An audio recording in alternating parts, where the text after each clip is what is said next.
all, it's James Johnson, aka Sulfurblade, and I'm back here with Crusader Kings 2 and our Mastery class. This is episode 2. In the last episode, we basically... Well, we were looking at playing the Count of Gynes. However, I've changed it up a little bit. Instead, in this episode, after I did do that in-depth explanation of how to look at the Duchy of Normandy. I felt that the Duchy of Normandy would probably be a good example of where to, I don't know, kind of learn these next lessons. So I decided to start this episode as Count Bagolf of U. So here we are. What do you do when the game starts? So you've never played Crusader Kings 2 before. You have these pop-ups up at the top of the screen. You need to kind of get the ball rolling. And everything is feeling a little bit overwhelming. You've never played the game before. You've got information overload. You're kind of going, wow, what do I do now? So that's what this episode is going to be about. And again, I understand that I'm trying to do a master level class. At the same time, I'm trying to, I don't know, have these first set of videos I'm doing here be a little lower level for a newer player to grasp. Because ultimately, it's the new player that's going to be looking up this information I'm doing, and we need to make sure they're starting at a good spot instead of learning bad practices. So, here I am. I'm starting a new game. What would I do? Well, first off, in the last episode, we said, well, we need to verify, well, what is my Grand Empire going to look at? For me, I'm looking at maximizing control of the entire Duchy of Normandy. So, this guy's my enemy, this guy's my enemy, and this guy's my enemy. And just because they're my enemy now doesn't mean that they can't be my friend now. Because you know that old saying, keep your enemies close. So, we may befriend one of these guys at least in the short term in order to accomplish our long-term goal. Well, with that being said, let's actually kind of start getting things underway. I like to go with solving the obvious things. These little circles up here is Paradox telling you, hey, you have things that need to be done, new player, or player in general. The first one is new important decisions are available. The following important decisions are available. Recruit a court physician.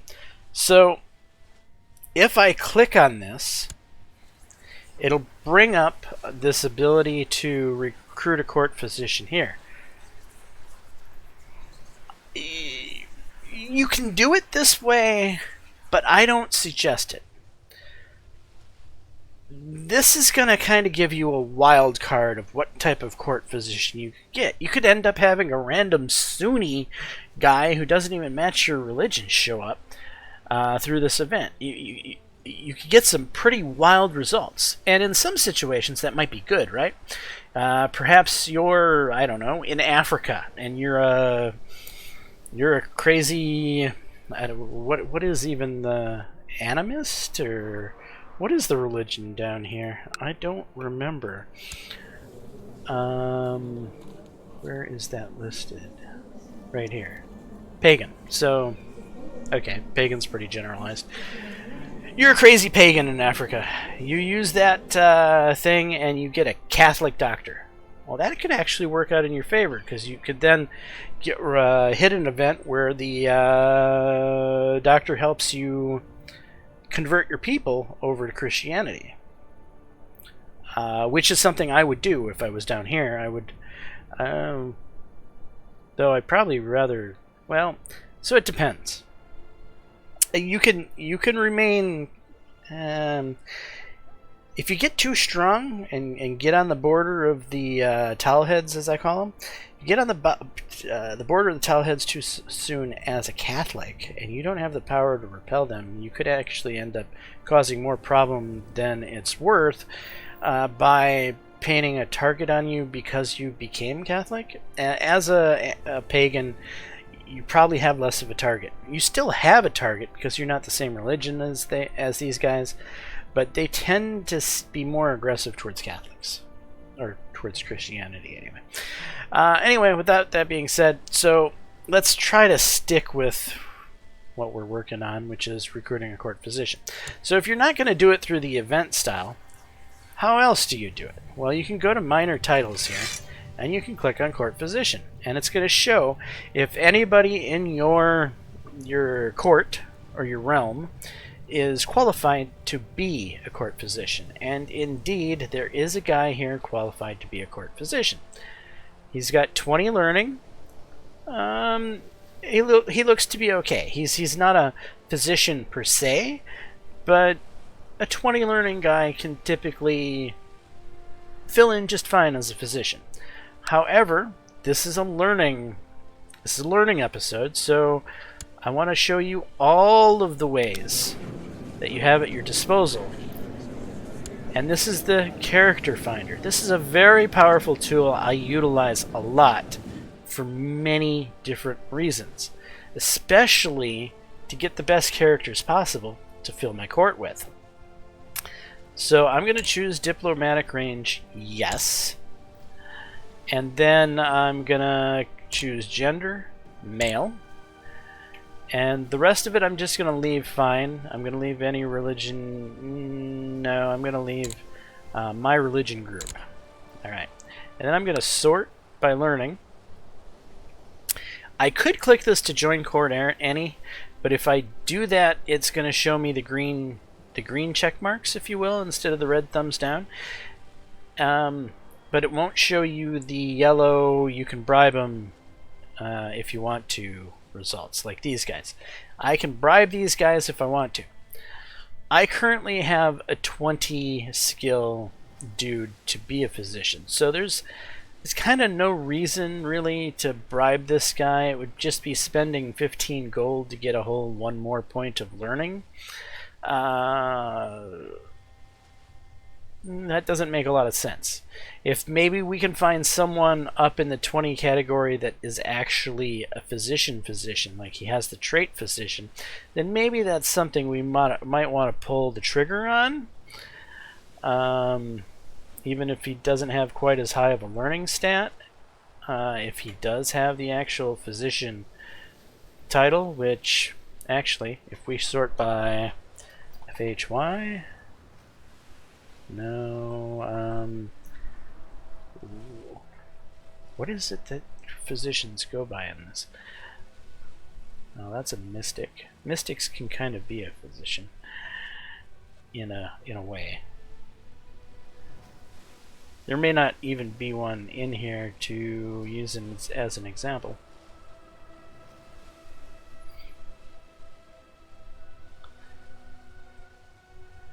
And you know, this is CK2. Nothing is fast in this game. Everything you do is gonna take a little bit of time behind it. This is a slow-moving game, and there's nothing wrong with taking things slow. Yeah, it's a pretty good character there.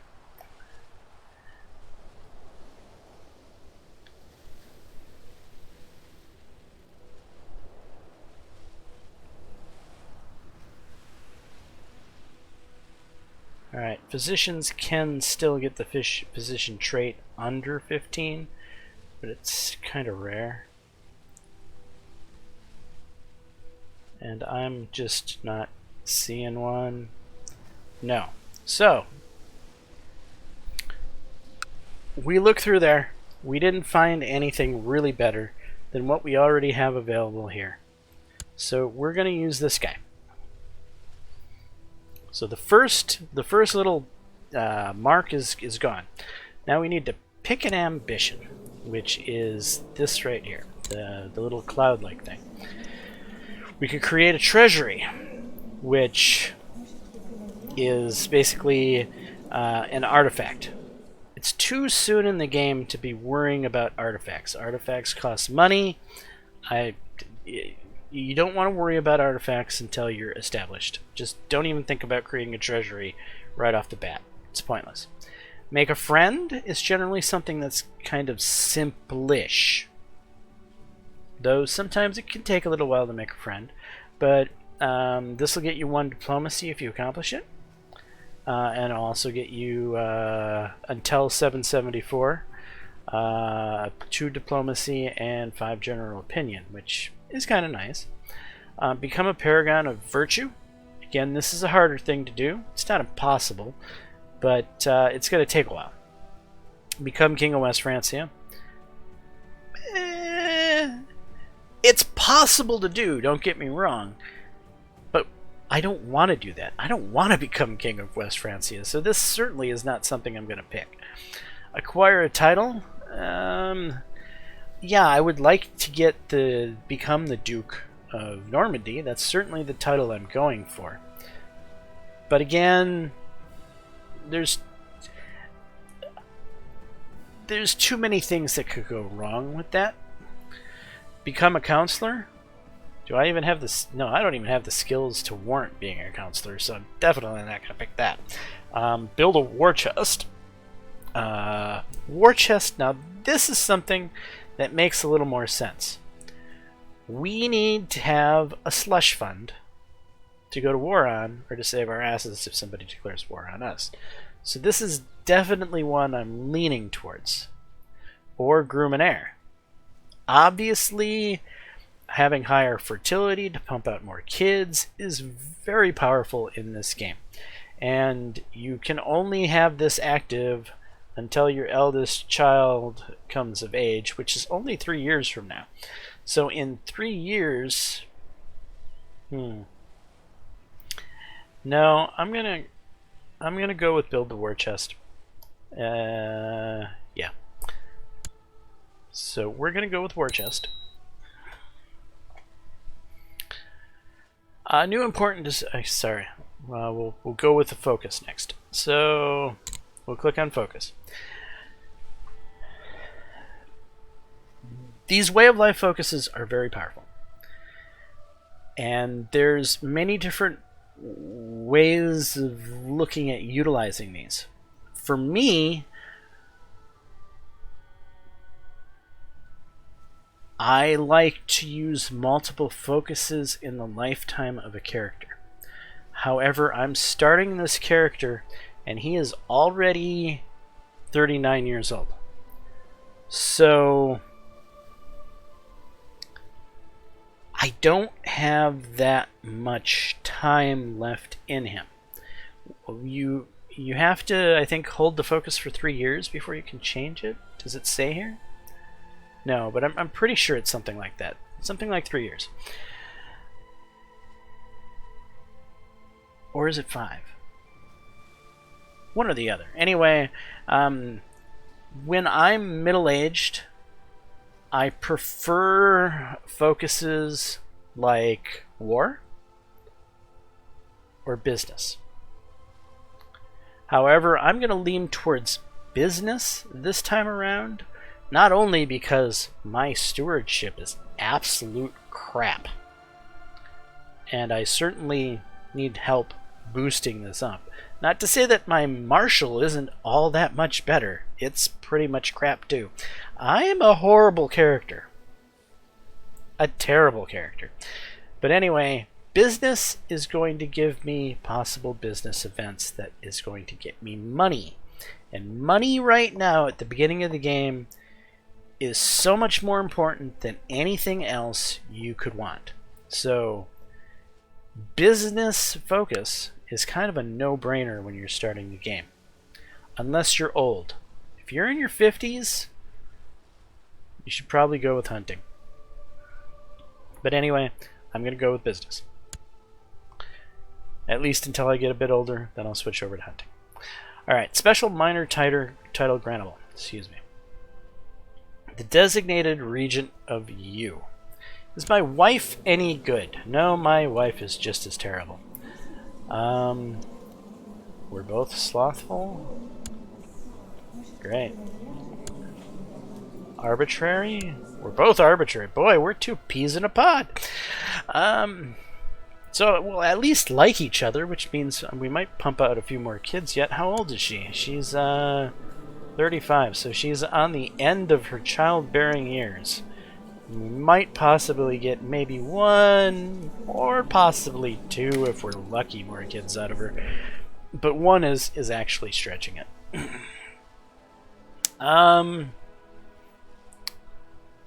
So 2 children lack an educational focus. So let's go ahead and, well, if we just click on this, right, it'll pop up the kids.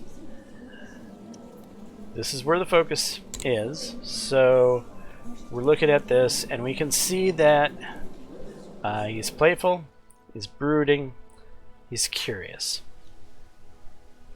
He's slothful and arbitrary. Man, I have a slothful, arbitrary family. This is just terrible. I really don't believe in intrigue. Intrigue is fine if you're, I don't know, in the middle to late game when you're just kind of a bored emperor and you want to do weird crap, then you can start dabbling in intrigue. But in the beginning of the game, there's just far too many more valuable things you need, and intrigue is a crutch that bad players use. They think if they can just kill their way to the top, which, I mean, yeah, you could do that, but it's not smart play. So yeah, I'm definitely not picking that. Diplomatic education, that's not bad. It could turn curious into shrewd, which is powerful, though it'll likely turn me cynical since my family seems to be filled with cynics.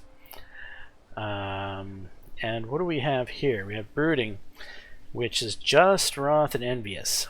Wroth is actually an okay negative because it gets you more martial skill. Just is a great one to get. So I'm actually going to go the stewardship focus. Especially, it makes sense because we do need more monetary income in the early game. So why not?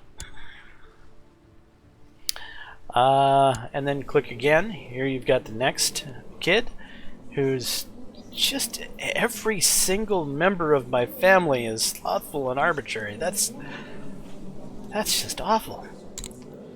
Okay, with her, she's not quite as important because she's obviously not gonna, well, she shouldn't be my heir.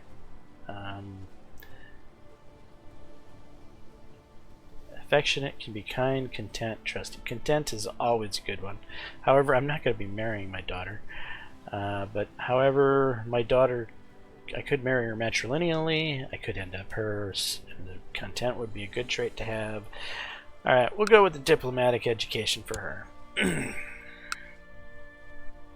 New important decisions are available. The following important decisions are available. Extort subjects. We're not going to do that.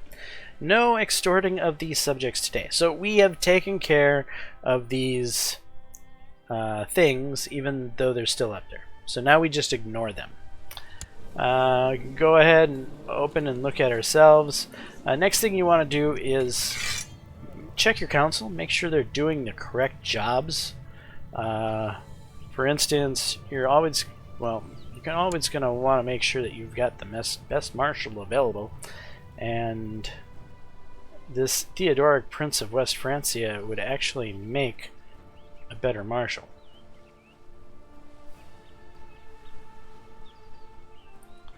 But he's only minorly a better marshal. What do we have out here in the... right here? We've got a far better guy who's 30 years old. Yeah, he's worth wasting 15 gold on. Go ahead. Thank you. Yeah, I'm going to do that. Alright, so we're going to unpause because we need the time to progress in order for that guy to get our bribe. Wait, what did I just do? I sent him the money but didn't tell him to come. Hey, come to court. Silly me. I should have already done that.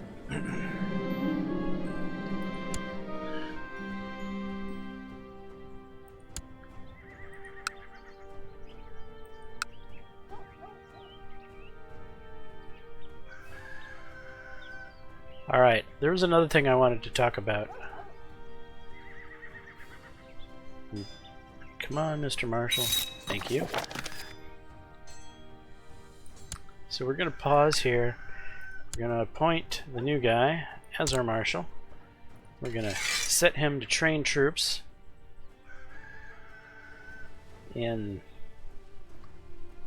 Really, I'd like to be in Rowan. Yeah, I'm going to set him to Rowan, and actually, I'm going to make that the capital.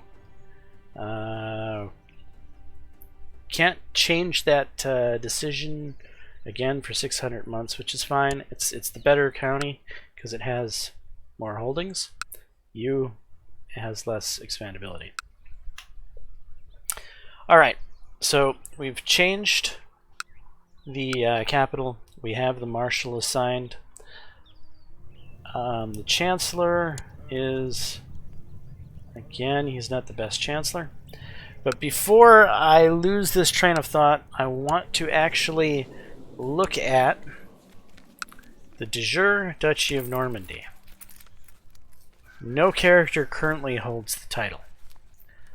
That was something I wanted to make sure, because the king could have been sitting there holding that title, which he doesn't. He's not the Duke of Normandy, but if he was, he could at any point make anyone here the Duke of Normandy and then transfer me as vassal of, or he could even make me the Duke of Normandy and transfer these guys as vassal of. But since he doesn't hold the title and none of these guys hold the title, it's a free-for-all for that title. Now we've gotten that point out of the way, let's get back to taking care of our council. So we're going to need a better chancellor than this. I'm not sure I want to buy a better chancellor. Can I get... What's the best guy that'll come for free? He's a dwarf.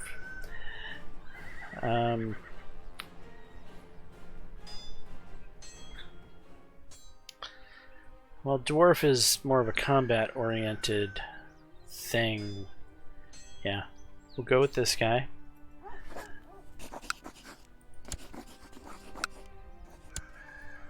And what else do we get? Oh, that's a terrible steward. Really? He's the best? Well, we've got a 13 guy. That's not too bad. But again, what else is out there? Let's start from the very top. I could spend a little more money to bring him in. It might make sense. Gotta spend money to make money sometimes. What's the best guy I can get for free? 16. Hmm. 16 compared to 20.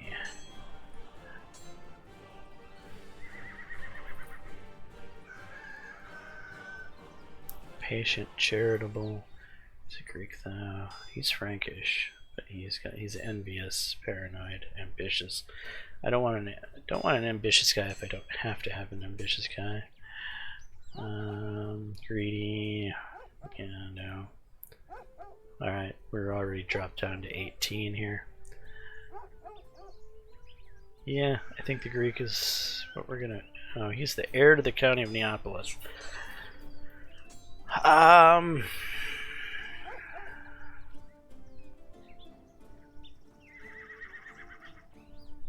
old is he?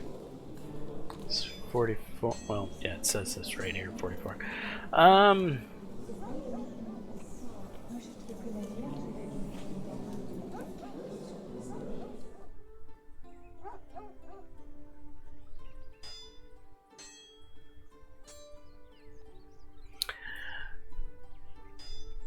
Even though he's the heir, the likelihood that he inherits is unlikely.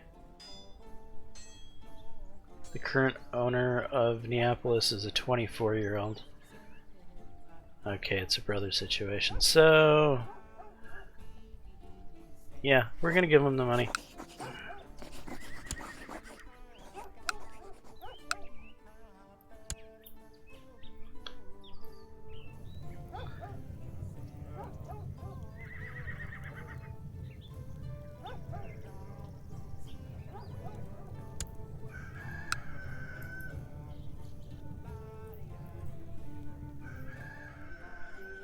Come on.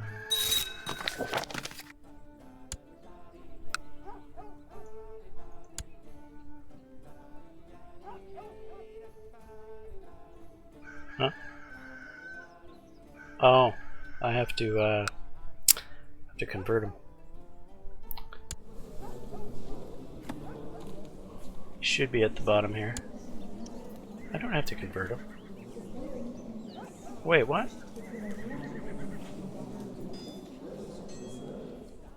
That's not the guy. Who's...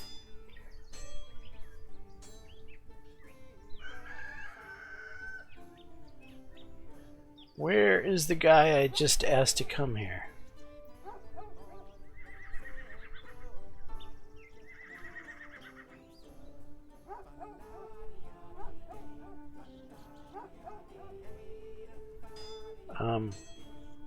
What? What did I do? Yeah, this is a great look. This is me teaching you how to play the game! I have no idea what's going on.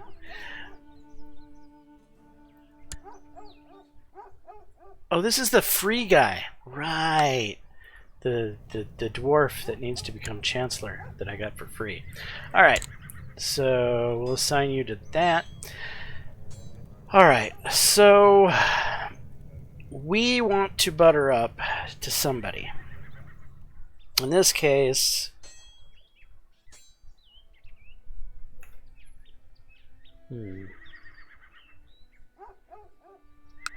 buttering up to the king is always useful.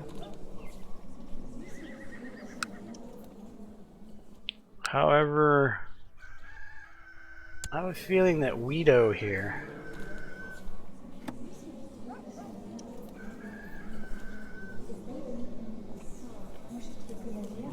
interesting.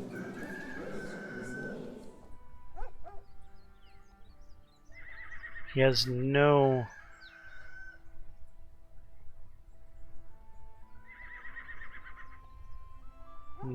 that's going to inherit from him.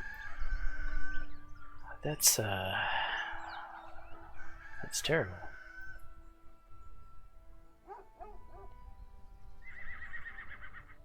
Why is that terrible? Because the king will inherit these. And when the king inherits these, he could very well likely decide, I'm going to make the title Duchy of Normandy and become the Duke of Normandy himself.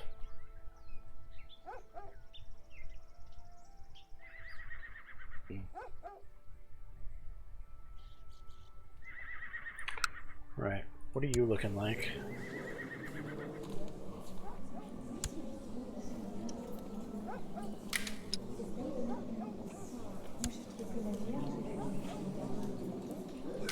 Unmarried. And this is the guy I consider the major problem. He's not even married, though he's got a bunch of brothers, doesn't he? Yes, he does.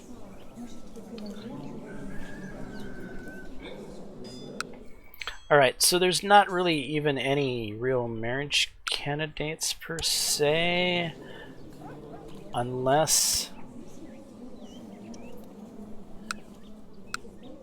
I offer this guy up my daughter, and then he manages to live long enough to knock her up, which is already 54. My daughter is 12, so 4 years, he'd be 58. That's just not looking feasible. I mean, we could attempt it, in which case we could at least possibly get a claim.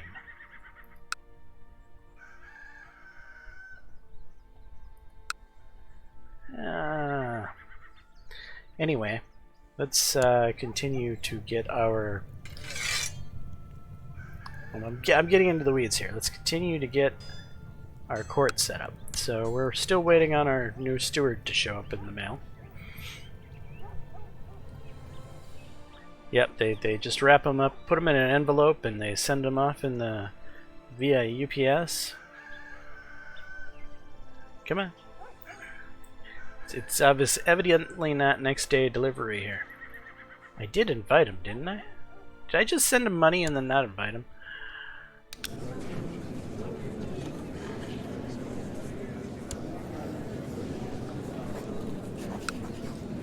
I did. Great job. I've done that twice now this episode.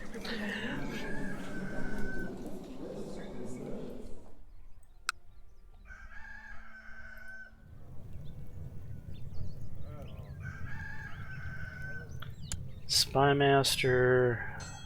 We're completely inept. Completely inept in that category.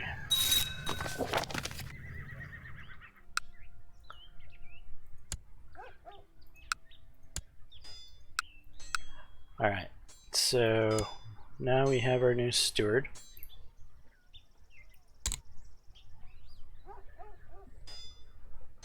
We're going to leave him administering the realm because we want to improve our demands as much as we can because that's going to bring us in more money.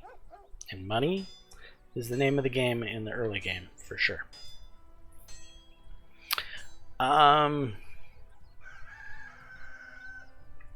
Diplomatically, I see no reason to really butter up to anyone for any particular reason at this point, so I'm just going to leave him set at statecraft. Our spymaster is just awful. Let's just ignore him for now. And I know we have a better chaplain. Where is our doctor? Our doctor should be eligible to be our chaplain. What's going on here?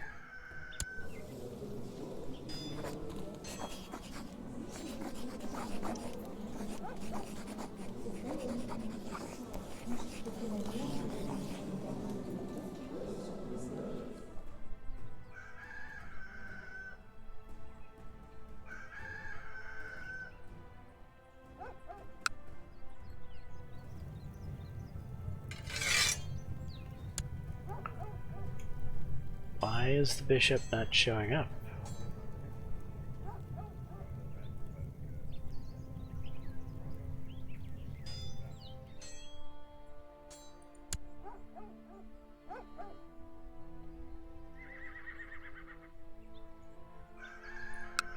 Alright, well, what's the best free spymaster we can bring in? 18 isn't horrible. Probably gonna die relatively soon, but yeah, that is the best guy. So come on to court, please. And what's the best free priest?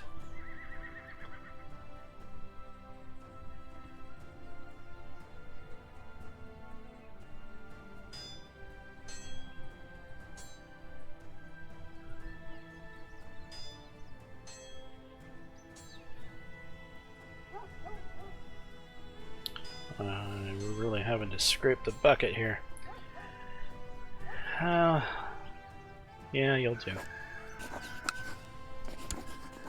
It's not as important of a category, to be honest. He's really just going to be doing research for cultural tech.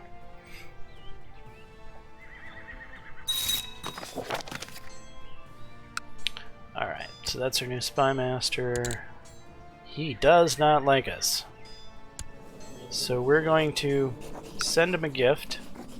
You never want your spymaster to not like you. That's a and we're gonna make a master of the hunt just to boost up his opinion a little bit. And then we're going to assign this new guy, this court chaplain, him. And he has a negative opinion, but that's fine. Doesn't have that much for intrigue skill now. His opinion will warm up to me as I get rid of my haven't reigned for that long debuff modifier. Okay, so I'm going to build... No, I'm going to study technology. So we're going to send our spy master off to Constantinople, and he's going to learn the secrets of things in Constantinople. So now we have basically done... We've basically done the basic moves, if you will, of CK2. If you think of CK2 as like chess, and you're doing, you know, like Modern Fool's Mate or whatever, you have certain moves that always happen in the same way. When you start CK2, you have certain moves that always kind of happen in the same way, and that's going through these warnings up there, checking on your council to make sure you have the best council available, which, as you saw, I imported people using the character finder, a skill many new players probably have no idea about. This character finder is very powerful. And then, making sure I'm married, I am, and I have kids, I do. So, and that they have focuses set, they do. So we've done all that. We've done all the basic starting processes of the game. From here on in, we actually start to play the game. And this seems like as good a place as any to, I don't know, end this particular episode of the CK2 Mastery class. Did we learn anything vital in this episode? Sort of. So we learned how to use the character finder, or that we learned that the character finder exists and how to utilize it to augment your court. What else did we learn? How to go through the general warnings at the top of the screen to set things up. Oh, yeah, I should probably go into what these damn jobs do. That would probably be good for this episode, actually. So, these counselors do pretty important things. So, with your Chancellor, you have random jobs. Like right now, I've left him on performing statecraft, which is basically he's going to improve relations with random neighboring rulers. So for me, that means he might improve relations with this guy. He could improve relations with this guy. He could improve relations with that guy, which is all the same guy. So yeah, he's going to either improve relations with Count Australdus of Evero, with Count Nibelung of Vexen, the king, or maybe some of these random independent rulers over here in England or nearby, maybe the king of Middle Francia. But the likelihood is that he's going to improve relations with these two counts or the King of France. That's most likely what he's going to end up doing. If you really want to specifically butter up to someone in particular, that's where you use this button, Improve Diplomatic Relations. So you click that and say you want to butter up to the king. Send him over to the king.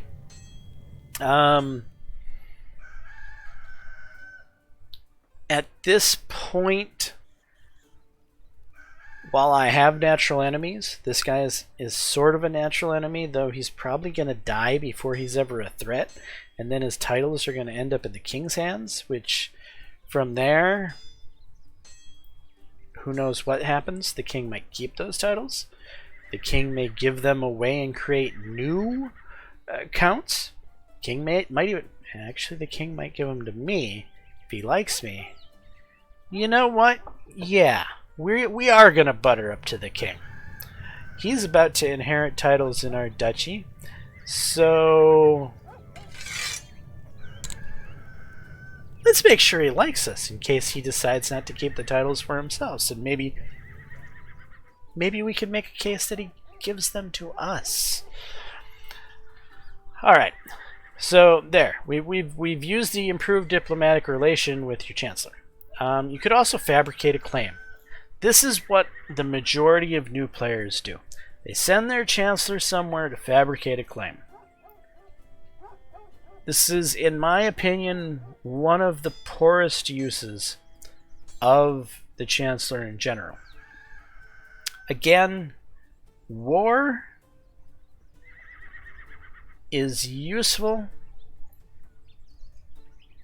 to get control of your personal domain. Anything beyond that, it's far less useful. Will I end up using the fabricate claim here in the near future? Yes. You tend to use fabricate claim more often than not in the beginning of the game to get to wrest control of your duchy. But I don't agree with keeping your counselor fabricating claims. I don't agree with continuing to paint the map. I think in early games you need to try to remain peaceful and try to generate cash. War does not generate cash, and without cash you don't have strength. That's my masterclass tip of the day. Sow dissent. I could send the Chancellor off to sow some dissent with, say, my neighbor. I could send him here to the Count of Vexen, because I believe he is going to be a thorn in my side. So I could send him there and have him spread hate and discontent here. But what would be the point of that? It would get the rebels roused up, and he'd likely have the power to crush the rebels. And even if he didn't crush the rebels, you know, maybe best alternative is the rebels manage to wrest control of this county away from him, which would just make it easier for me to attack a 1 county count instead of a 4 county count. But the likelihoods of that happening are really actually slim to none. So this is actually probably the least useful all of the jobs in the Chancellor. But I suppose there are situations when sowing some dissent could be useful. With your Marshal. Train troops. Training troops is pretty much what my Marshal does 24/7. Most the rest of these jobs I almost never use. This is probably the most useful. The research military tech job is the most useful if your army is so big that you don't have to worry about anyone around you, so you don't need the extra boost of your Marshal increasing your levy size. In which case, if you are that Billy Badass and you're that sure of yourself, then get the extra research, by God. But it's going to be a while till we're that Billy Badass, so I don't see me using this anytime soon. Suppress revolts is a situational thing. Let's say the Marshal decides to do an event where he takes advantage of the people and he abuses his office to take money from the people, causing the people to have a high revolt chance. In which case it might very well make sense to select Suppress Revolt. Especially in the earlier game when you're far weaker. And right now, I'm about as weak as it gets. I have a 385-man army. That's paltry. Peasants would kick my ass right now. So, if I had unhappiness and I needed to keep the revolt risk under control, that might be something I might consider in the situations when that arises. However, again, training troops is far more useful in the meantime. Organize the army. This would be to lower your retinue maintenance cost, which we don't have a retinue yet. We're not going to have a retinue for quite some time. And even when we do have a retinue, we're going to be an emperor making in buku cash, and the need to reduce the maintenance cost of your retinue is highly unlikely anyway. So again, finding some better commanders can be somewhat useful. Improving your commanders can be somewhat useful, but by and large, this isn't that great of a use of your marshal. The best use of your marshal is to train troops. This is, of all of the jobs for any of the counselors, it's kind of the clear winner in my book. Steward, I usually almost always leave my steward administering the realm because he's going to be improving the demes, and every time you improve the demes, you generate more taxable income in your demes. Taxable income translates into more money it translates into faster development of your holdings. Faster development of your holdings translates into more money, and more money translates into even faster development of your holdings. So yes, administer realm, most definitely. You could collect taxes, however I prefer administer realm for the long run. I'd rather have my counties strong, healthy, and prospering than to just, blatantly rip the ducats straight out of the peasants' hands. Oversee construction. This just speeds up building modifiers, which could be useful if you're building something that takes a while. But 99% of the time, you want money. Research economy tech. This could be useful if you're trying to get your tech to spread to your neighboring counties that you own. Sometimes you need that tech to come over here so you can build the next level of whatever in these castles, but they just haven't gotten the tech that your capital has. If you want to supercharge that or make that happen faster, you can choose this research to cause that tech to migrate to your neighboring counties faster. Spymaster. What I have him doing right now is he's studying technology in Constantinople. He's basically going to steal their research, and he's going to bring it back home. He could be doing building a spy network. I could send him somewhere on the map where he would build up a spy network in that specific location, thus allowing me to do things at that location better. That's for you. That's for the type of person that wants to murder people. Again, I find that type of gameplay useless. If you need to murder your way to the top, well, in my opinion, that's a crutch. That is not playing the game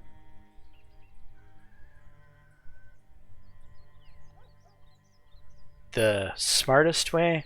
That's playing the game the most greedily, the most I want it now, and I want to skip all normal ways of doing it, and in so doing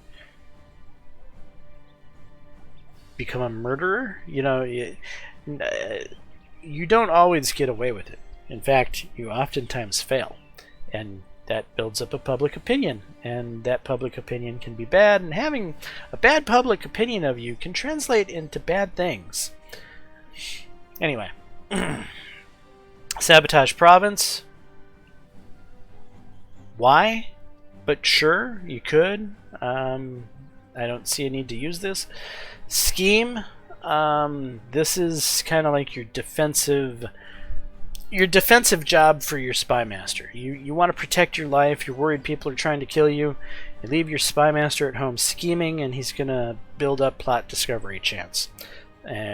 Keep you alive, less likely somebody's going to be able to kill you offensively. The court chaplain.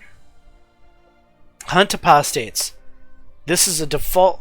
See, all these ones at the beginning are defaults. That's what they default to if you don't give them a different job. This is the worst default job of the group because your court chaplain will randomly decide that guy's an apostate. It might be your marshal you just spent 15 gold at the beginning of the game to bring in from Greece, who you converted over to be a Catholic, but he's honestly, in his heart of hearts, an Orthodox. And the court chaplain is probably right. He probably is an apostate. But do you really want to burn your marshal you just spent money to bring in? No. But if you leave him on that setting, that's what's going to happen. Stupid crap like that. You're going to end up having to make the decision to either piss off your court chaplain and then go against the grain, or not piss him off and the Pope on top of it, and then burn characters you don't want to burn at the stake. So this is just the worst of all of these things that you could pick right here. Proselytize is incredibly useful, but it's to proselytize. It's when you need to convert a province over from another religion. I haven't even looked. I don't believe I have to do that. Nope, don't have to do that. But if, say, maybe I live down here in the Iberian Peninsula and I captured some of this land and it was Sunni, then I would need to convert it. Right now, as you can see, the Sunnis have captured all of this land and they are in the process of converting this land. Right now they're occupying Catholic land that they haven't converted yet. So they're probably doing a bit of proselytizing of their own down there. Research cultural tech. Send your court chaplain to work for the advancement of culture in a county. Culture technology spread rate. So basically the culture tech of Rowan, which is this one here, which is 6, is going to be more likely to spread to you, which they're already the same. Already the same. So right now, this job that I've assigned from the spread the culture point isn't that useful. However, there's the possibility that he's going to find a great philosopher, which gets me cultural tech points. That's useful. I'm currently a count, so I have no way to generate technology without getting it through, say, a great philosopher here for culture, or stealing it from Constantinople with my spy master. You can't generate technology until you're at least a duke, and I'm not there, so I can only get a little bit of technology through shenanigans like this. And